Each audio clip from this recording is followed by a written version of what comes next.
Chers amis, aujourd'hui nous parlerons de la liberté, un don inestimable, et nous le ferons bien sûr en deux parties. Lisons ensemble Genèse 2, versets 16 à 17. L'Éternel Dieu donna cet ordre à l'homme. Tu pourras manger de tous les arbres du jardin, mais tu ne mangeras pas de l'arbre de la connaissance du bien et du mal, car le jour où tu en mangeras, tu mourras. Genèse 2, versets 16 à 17. Et parmi les multiples dons que le Créateur accorda aux êtres humains, celui du libre arbitre est certainement l'un des plus précieux. L'exercice de ce don est cependant un des plus périlleux. En effet, Dieu a doté les créatures que nous sommes d'une faculté avec laquelle personne, pas même lui, ne peut interférer. Les humains ne sont évidemment pas les seuls à bénéficier de ce merveilleux cadeau du ciel. Les anges aussi, bien que toutes les créatures intelligentes que le Seigneur a créées, sont eux aussi munis des mêmes capacités.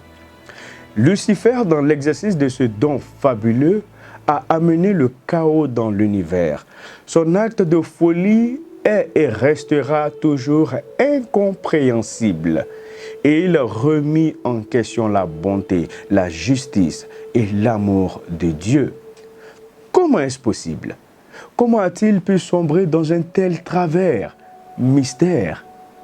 Car pour qu'un être qui n'avait aucune possibilité de s'auto-générer, de s'appeler lui-même à l'existence, ait pu se révolter entre celui qui l'a créé avec des facultés, des capacités aussi extraordinaires que sont les siennes et dont le seul mobile est l'amour. C'est tout simplement incompréhensible. Les seules choses qui auraient dû sortir de ses entrailles sont des accents de louange, de reconnaissance et d'amour. Il a donc exercé ce seul pouvoir commun à tous, le seul et libre arbitre.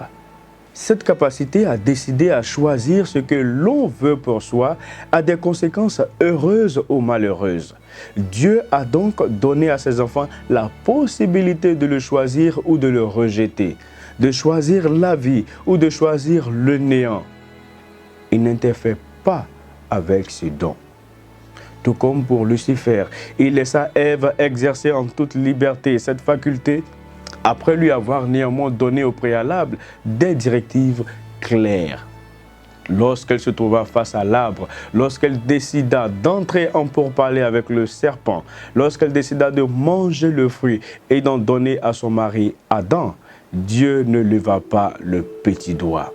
Il les laissa exercer ce véritable pouvoir qu'il leur avait conféré. Les conséquences, nous les connaissons et nous les subissons encore aujourd'hui, les dommages collatéraux. Cependant, malgré les effets dévastateurs du péché sur la race humaine, affaiblie comme nous le sommes par son règne plusieurs fois millénaire, Dieu ne nous a pas enlevé ce précieux don du libre arbitre. Nous pouvons encore aujourd'hui choisir qui nous voulons servir. Prions, chers amis, pour que, tout comme Josué, nous fassions le bon choix. Prions ensemble.